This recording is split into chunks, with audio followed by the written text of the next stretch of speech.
Pois é, senhoras e senhores, mais de 30 pontos de alta nos preços da soja nesta terça-feira, dia 4 de janeiro de 2022. O novo ano chegou com problemas já conhecidos do ano velho para a safra 2021-22 de soja aqui da América do Sul. Principalmente no Brasil, os problemas estão se acumulando no campo em função das adversidades climáticas e refletindo naturalmente e rapidamente sobre as cotações na Bolsa de Chicago e, consequentemente, para a formação dos nossos preços aqui no Brasil.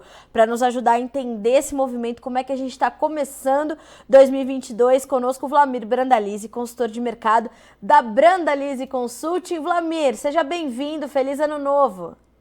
Feliz Ano Novo a todos, que 2022 venha com muito sucesso para todo mundo, né? Mesmo que a gente está começando o ano aí ainda com grandes problemas que estamos carregando do ano passado, principalmente no Centro-Sul brasileiro e pegando nossos amigos do Paraguai, Argentina muito prejudicada, mas torcemos que melhore aí para o mundo ter mais alimentos, né? Com certeza, Vlamir, a gente está vendo os problemas se acumularem, né? E isso é realmente bastante preocupante, porque a gente está falando de segurança alimentar, a gente está falando de uma demanda que é frequente, né? É constante, e a gente vê, portanto, o fechamento dessa terça-feira com altas significativas, né, Vlamir? São mais de 30 pontos nas posições mais negociadas lá em Chicago. Quase a totalidade dessas altas de hoje é reflexo dessa condição desfavorável de clima aqui da América do Sul? Exatamente. O mercado hoje ele está refletindo já o impacto efetivo que essa queda da oferta que vai ter aqui na América do Sul vai provocar no mercado mundial. E com isso ele está começando a bater os $14, o ambiente já é de trabalhar um pouco acima. Ainda não temos um fôlego para uma disparada nas cotações, mas o mercado veio positivo e ele tem o fundamento para isso, né? Principalmente agora com dados oficiais saindo aí já com redução de safra, né?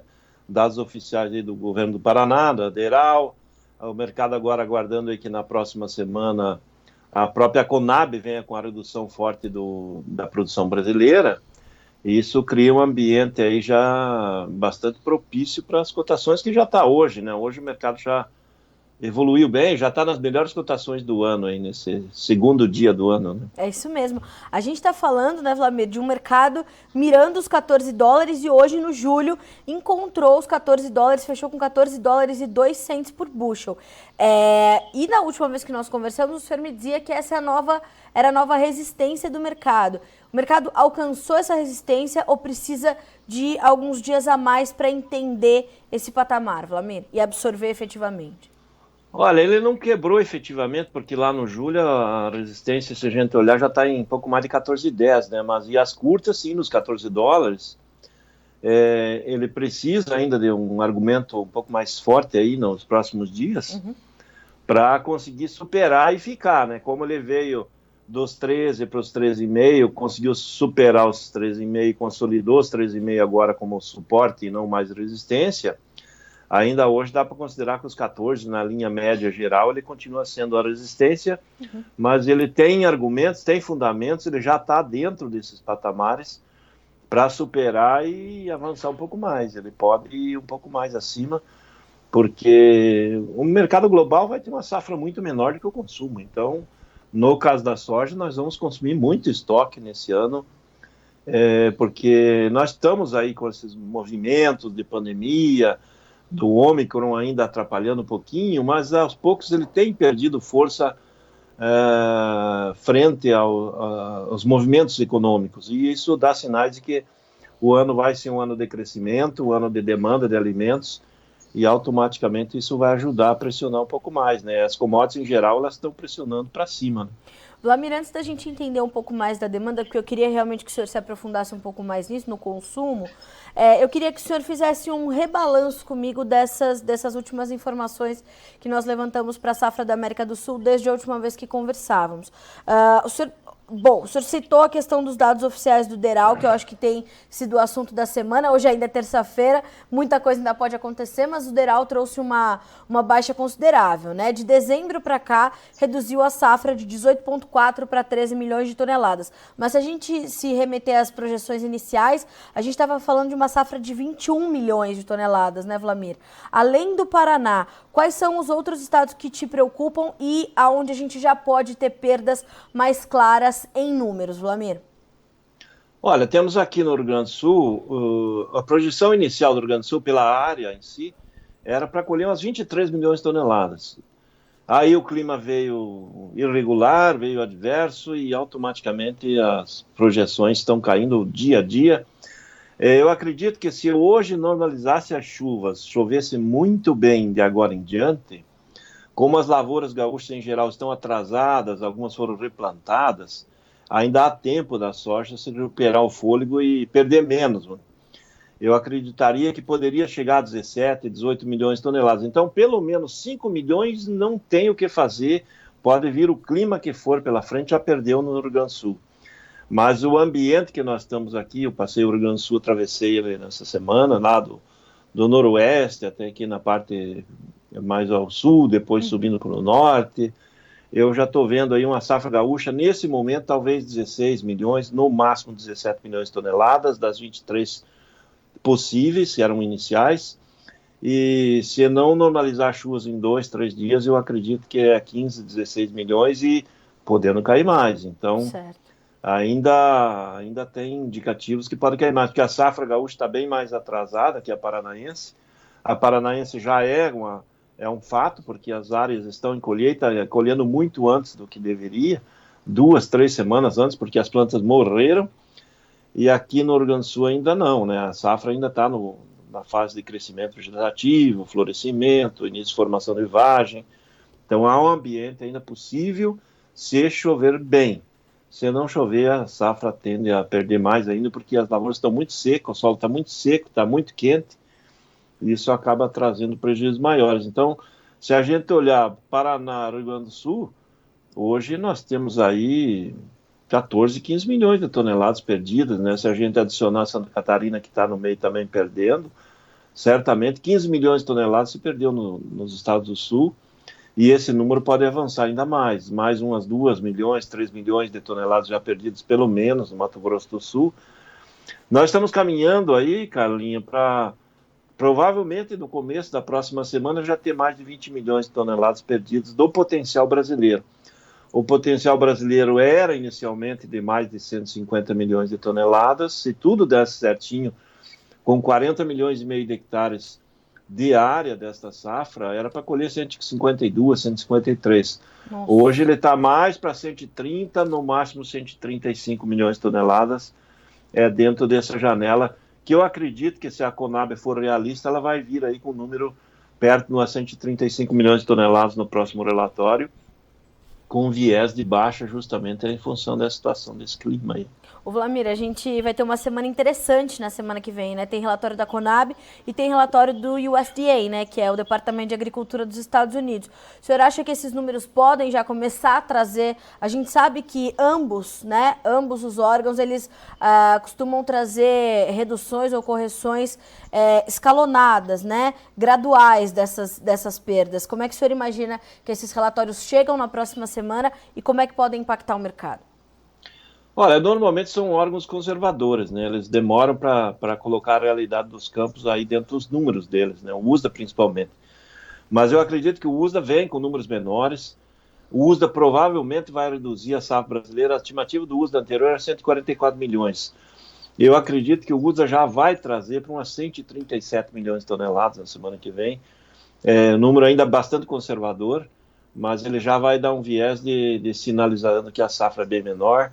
A produção mundial, que era esperada aí na faixa de 380 milhões, um pouquinho acima, que ela basicamente ia atender a demanda, eu acredito que já vai vir abaixo de 370 milhões de toneladas, já com um déficit aí em relação ao consumo de 10, 12 milhões de toneladas, também sinalizando que deve ir abaixo e vai ter que consumir estoque, provavelmente com queda forte nos estoques finais mundiais, justamente em função dessa situação aí. O USDA vai trazer números para tentar consolidar, né? Mercado de, vamos dizer assim, 13,80, 14,5, que eu acho que deveria ser o mercado sendo praticado em Chicago nesse momento, né? Uma base mais perto de 13,80 e já voltando ao novo limite aí, vamos dizer assim, a nova resistência aí perto dos 14,5, né? Quebrando esses 14, eu acho que já o ambiente vai ser para buscar O novo teto seria os 14,5. 13,80 a 14,5 é o intervalo que o senhor está trabalhando diante do que está visto dentro agora. Dessa situação, desse momento aí das lavouras aqui da América do Sul, né? Certo. Vlamir, como é que a gente completa esse quadro, esse balanço global com o comportamento da demanda? A gente fala bastante sobre a China, mas é importante a gente olhar para um espectro mais amplo, né? Para entender como é que a China está colocada nesse espectro, né? Nesse balanço global de oferta e demanda, e também como é que está a nossa demanda interna aqui, porque os nossos preços estão excelentes, né, Vlamir? O mercado interno está, que nem eu citei, né, nas melhores cotações do momento. Hoje, nos portos aí, dá tranquilamente R$186 aí na posição curtíssima ou na posição julho, né?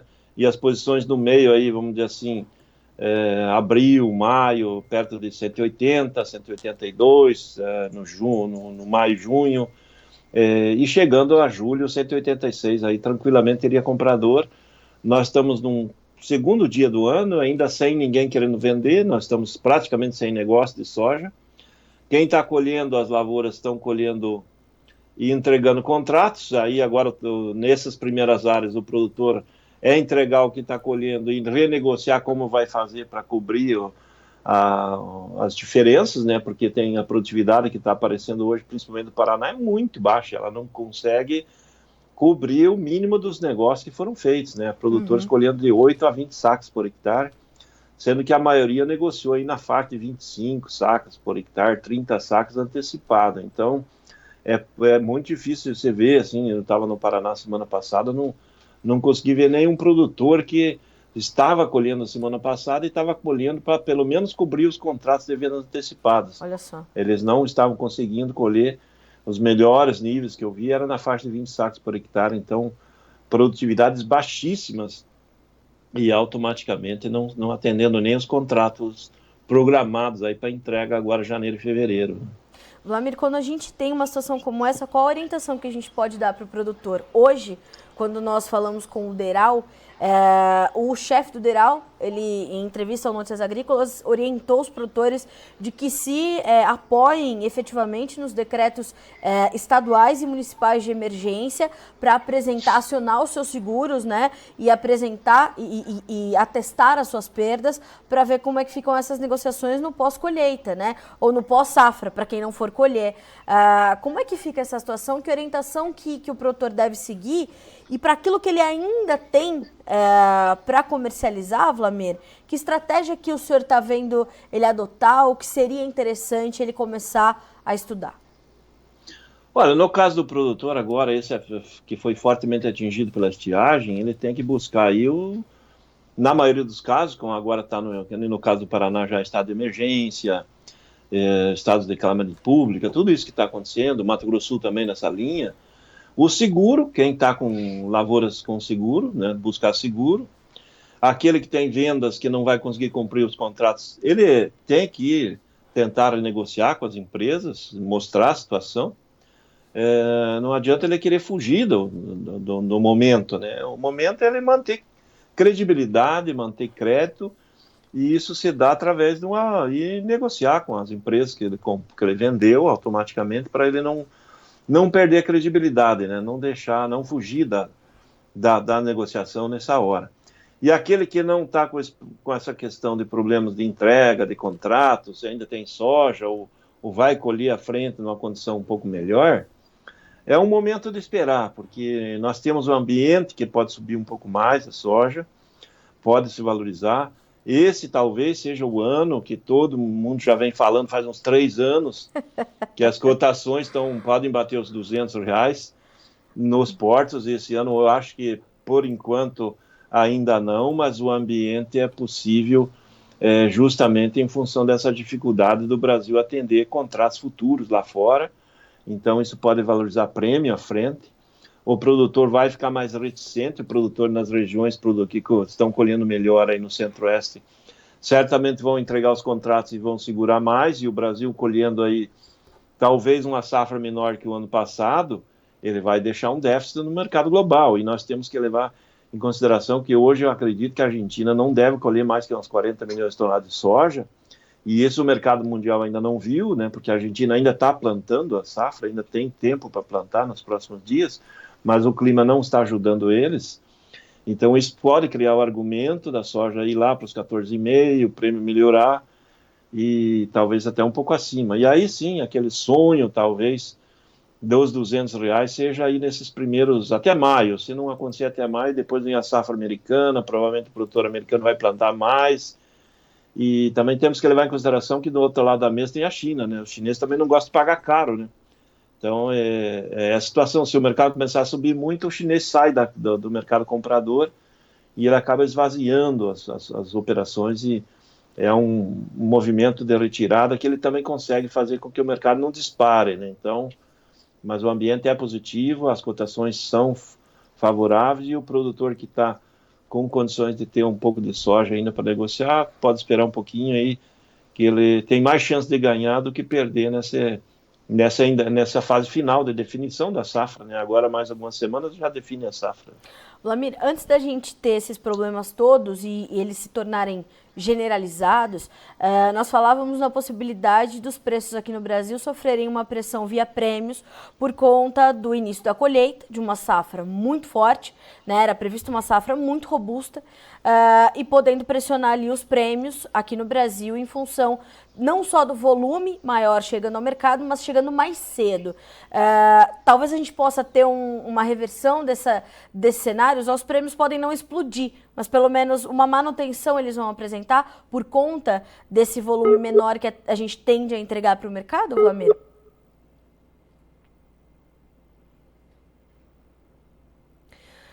Acho que nós tivemos um probleminha de conexão com o Vlamir Brandalize, a gente vai tentar refazer aqui o nosso contato com ele. Enquanto isso, vamos recapitular aqui o que nos disse o Vlamir Brandalize. Bom, hoje foi um dia de altas fortes, né? O mercado ainda refletindo principalmente esses dados oficiais que começam a aparecer, e entre eles essa redução, esse corte na produção paranaense que o Deral trouxe essa semana, né? Inclusive isso foi manchete ontem e tem sido manchete hoje aqui no Notícias Agrícolas. A projeção inicial para a safra paranaense era de 21 milhões de toneladas. Agora o Deral fala em 13 milhões, né? Uma baixa aí de quase 10 milhões de toneladas. Para o Rio Grande do Sul, o que o Vlamir já pôde apurar, inclusive visitando as regiões produtoras do Rio Grande do Sul, são perdas de pelo menos 5 milhões de toneladas. Isso já é um quadro irreversível, né? Mas caso essas chuvas não se estabeleçam efetivamente, bem distribuídas, com volumes adequados, essas perdas podem se agravar, e do que se estimava inicialmente de 23 milhões de toneladas, podemos colher algo entre 16 e 17 milhões tão somente, certo? Então esse é um quadro que, observando Mato Grosso do Sul não, embora esteja numa situação bastante delicada, já com estado de emergência decretado também pelo seu governador, mas contabilizando Rio Grande do Sul, Paraná, Santa Catarina, a gente já fala de uma perda de pelo menos 14 a 15 milhões de toneladas. Então é um quadro bastante grave, e na semana que vem nós vamos ter relatórios oficiais. Então o USDA, que é o Departamento de Agricultura dos Estados Unidos, e a Conab. Para o USDA, o Vlamir acredita que o nosso número da nossa safra 21-22, no último relatório visto em 144 milhões de toneladas, possa passar a ser de 137 milhões. O que faria com que a produção global, que já tem vindo sendo estimada acima dos 380 milhões, chegue a algo nessa próxima semana, né, no primeiro boletim do ano, abaixo dos 370 milhões de toneladas. Tudo isso vai refletir em estoques menores, naturalmente, e a necessidade do mundo de consumir esses estoques, uma vez que nós teremos menos soja da safra nova para recompor os estoques a níveis adequados, estoques esses que já vinham bastante baixos. E tudo isso tem fôlego, né, para dar continuidade às altas sendo registradas aí pelo mercado. Segundo o Vlamir, devemos trabalhar em um intervalo de 13,80 a 14,50 dólares por bushel, lá na Bolsa de Chicago, E no mercado nacional, que nós já podemos registrar, são os melhores valores da temporada para soja aqui nos portos, né? Base Porto, a gente está falando de cotações na casa